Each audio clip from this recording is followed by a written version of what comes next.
বন্ধুরা, আমরা অনেকেই প্রতিদিন পান সুপারি খেয়ে থাকি, কিন্তু কখনো কি ভেবেছেন সেই পানে খাওয়া সাদা চুনটি কিভাবে তৈরি হয়?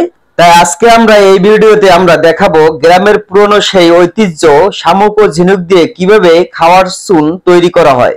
আশা করি আপনাদের কাছে ভিডিওটি ভালো লাগবে। আর ভিডিওটি ভালো লাগলে একটি লাইক দিয়ে এবং চ্যানেলটিকে যারা সাবস্ক্রাইব করেনি এখনো, চ্যানেলটি সাবস্ক্রাইব করে সাথে থেকে যেতে পারেন। তো বন্ধুরা, দেরি না করে চলুন শুরু করা যাক। চুন কিভাবে তৈরি করা হয় সেই পদ্ধতি ধাপে ধাপে আপনাদেরকে দেখিয়ে দিচ্ছি। প্রথমেই সংগ্রহ করা হয় নদী, খাল কিংবা সাগরের শামুক ও ঝিনুক।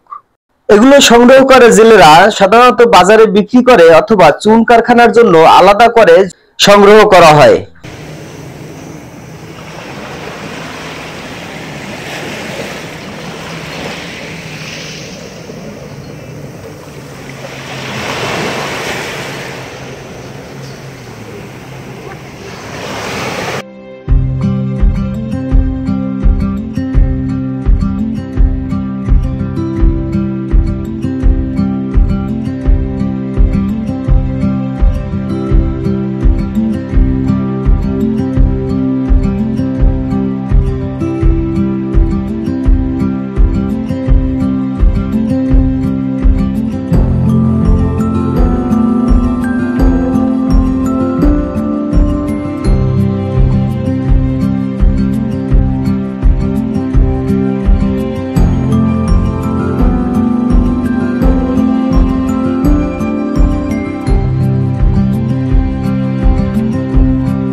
ভালো মানের চুনের জন্য মোটা খোলের শামুক ঝিনুকই বেশি উপযুক্ত।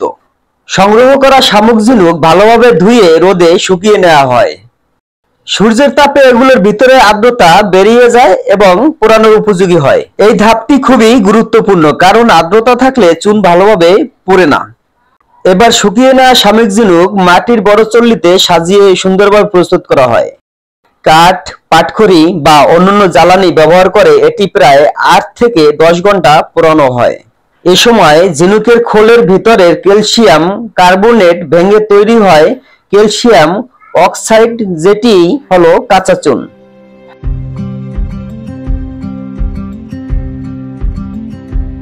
এইবার ধীরে ধীরে আগুনের কালারটা সাদা হয়ে আসবে, তখন ধরে নিতে হবে এগুলো পোড়ানো হয়ে গেছে।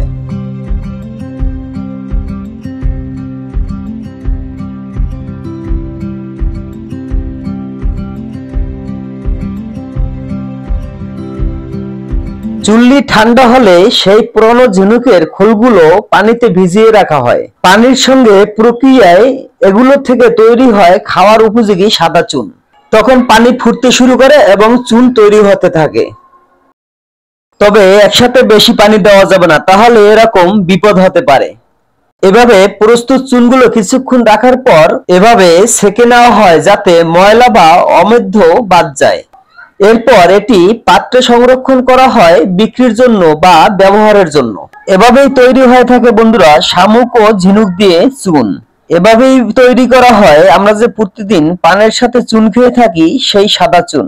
বন্ধুরা, এতক্ষণ যারা আমার ভিডিওর সঙ্গে ছিলেন তাদেরকে জানাই অসংখ্য অসংখ্য ধন্যবাদ। আমার ভিডিওটি ভালো লাগলে ভিডিওটি একটি লাইক দিয়ে ভিডিওটি শেষ করবেন। তো সবাই ভালো থাকবেন, সুস্থ থাকবেন এই কামনাই করছি। এখানেই বিদায় নিচ্ছি। আল্লাহ হাফেজ।